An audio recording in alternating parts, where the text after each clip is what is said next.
Assalamu alaikum tuğanlar.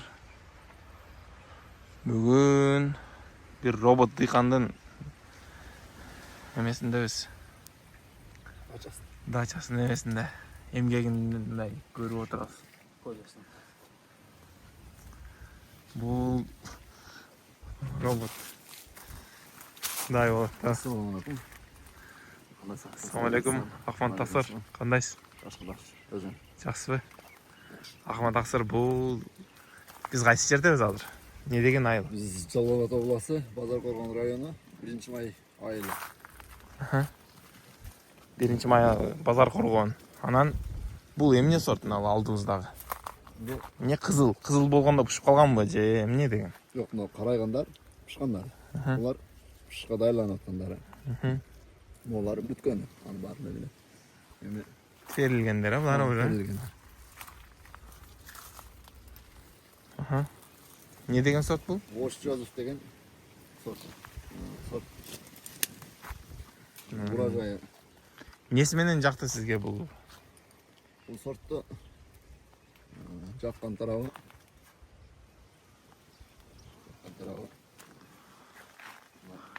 Ооруга чыдамгайлуу болот экен. Ооруларгачы.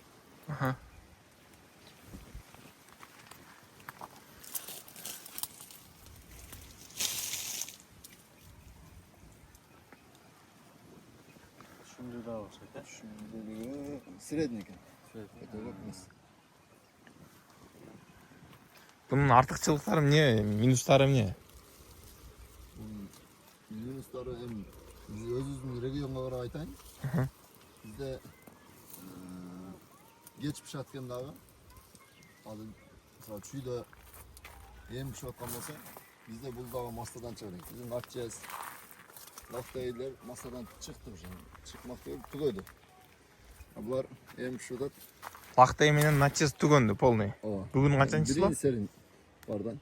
Бүгүн канчанчы число? 2-июль. 2-июль. Начездердин мына ланча-мча мелерин терип алдым. Начез өзү эми бул немеде, мына орточосу эле. Ооба. Бул орточосу эле. А так эми бул орточосу болсо, бул азыркы мына Ош Жозеф деген сорт. Бунун баягы эми өзүнүн калибри өзү ушундай болот да. А начездин немеси формасы ушул. Сүйрү узун келет. Анан бул баягындай жылтырап турат да, мына көрүңүздөр. Мына матовый сыяктуу да. Бунун алдында жылтыраган немеси почти жок. Дамына келсек, бунун начездин преимуществосы буга караганда эмерээк, бул наоборот сладкий болуп калат. А начез кичине кислыйраак, буга салыштырмалуу. Бирок бунун немеси немеде. Товарный вид бар да будачы. Анан транспортировкага аябай жакшы. Начес. Мына болсо бир аз эзилет. Бирок түшүмү эми немесине жакшы, түшүмү жакшы. Анан немеси орточо. Будан да кичинекей көмөлөр бар. Бул орточо калибр да. Бул болсо мисалы мемеге аябай жакшы. Өзүнүн калибрине мемесине виткечи. Анан мына түшүмдөргө келсек, бул аябай негизи түшүмдүү эле, негизи летний сорттор да булар. Летний сорт болгон үчүн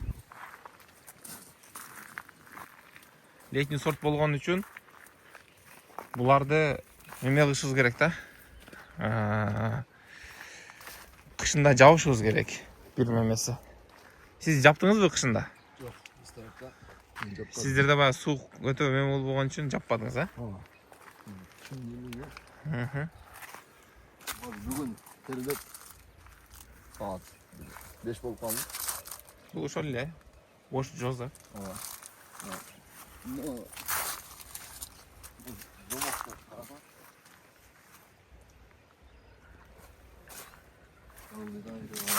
Мына алда.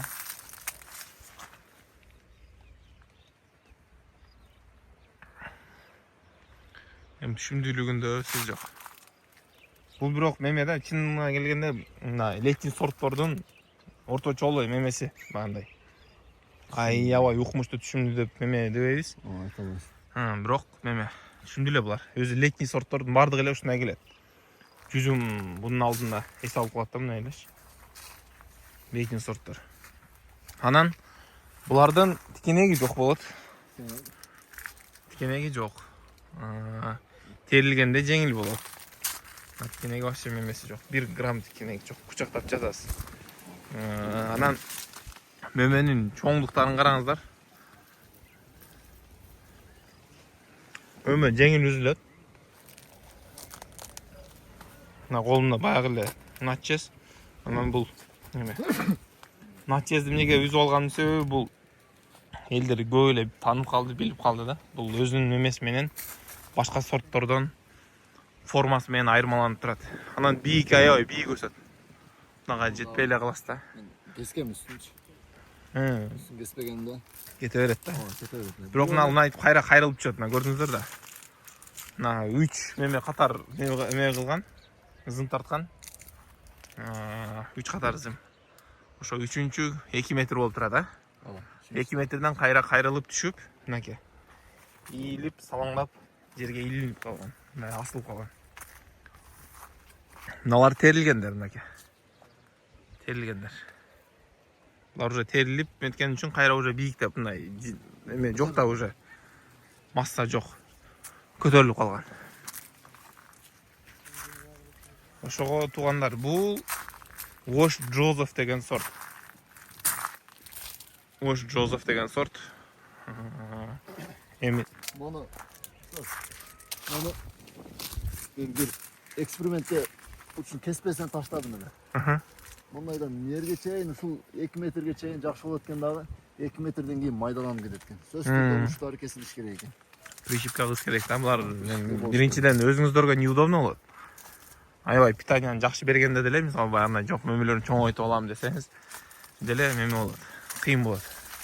Так теришке, мындай карашка учтарын прищипка кылып коюш керек да. Ошонусу менен буларга аябай жакшы болот. Мынакей караңыздар. Ушундай эле болот. Ийип кеткен го. Дөңгөл тартылган, мөмөнү көтөрө албай, зымды чойгон. Жана стойканы бери каратып жигиткан. Бул азыр Вош Джозеф неменин катарындабыз. Акырында чыкпай эле койдум да эле. Анан бул жакшы сорт. Бирок баягы ранний эмес да. Средний, поздний даже. Летний эмес сорттордун позднийрагы.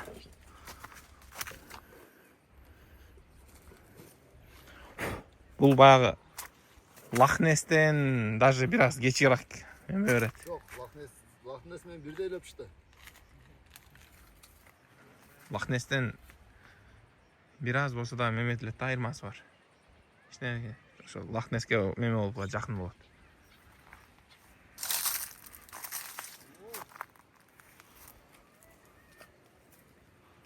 Үзүлүшү аябай жеңил.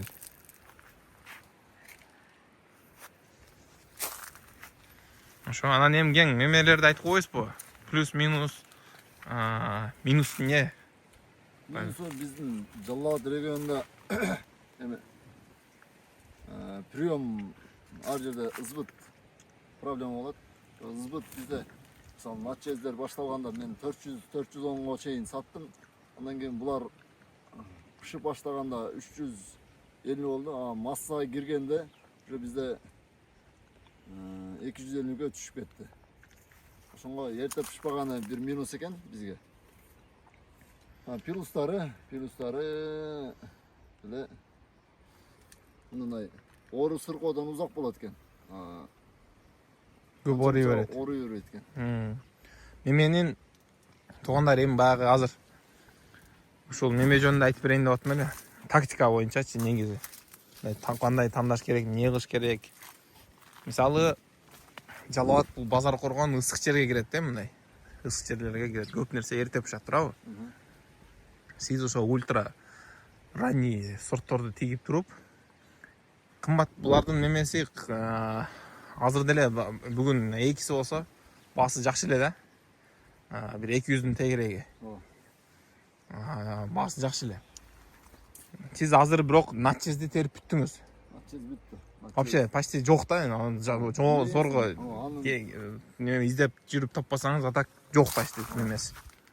Ошого туугандар мүмкүн болсо тактиканы жакшы карап туруп, мисалы кээ бир адамдарга салкын жер болсо, мисалы адамдар салкын жерде жашайт, суугураак жерде жашайт. Алар башка сорту тигиш керек.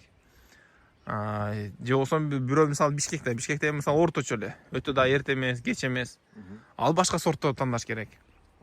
Кайсы мемелер бага кандай болот? Эми бардыгыбыз эле билебиз ошо. Мисалы эрте начез мисалы пышкан начез ранний болот да, ранний сорт. Ультра ранний дагы сорттор бар, будан дагы эрте пыша турган сорттор. Алар не көбүндө мисалы ушул неме калибр бул дагы жакшы орточо. Азыр мен мисалы лактейди көрсөтөм. Лактей вообще мындай да, мисалы мындай болуп калат да. Ушул сыяктуу болуп калат лактейчи. Бирок түшүм аябай көп аныкычы. Ушундай айырмасы болуп калат да. Мына лактей болсо мисалы, деме жөн эле меме келтирип атам. Бул азыркы Вош Жозеф. Ошого начезди көрдүңүздөр, начез бунун алдында ошондой болуп калат да. Начез товарный вид менен алып келет. Себеби эрте пышканда эч ким баягы мемени карабайт дамыначы. Эрте пышканда ошол товарный вид болсо эле болду. Ошого начезди коркпой, мына күн кимде ысык мындай мемелер болсо, ошол начезди тиккиле. Анан жок, мен мисалы Вош Жозеф бул чүйгө деле аябай жакшы болот. Мисалы же болсо баягы суугураак жактарга деле жакшы болот. Себеби бул суукка дагы көбүрөөк мындай чыдамкайраак резина менен окшошуп кетет бул делечи.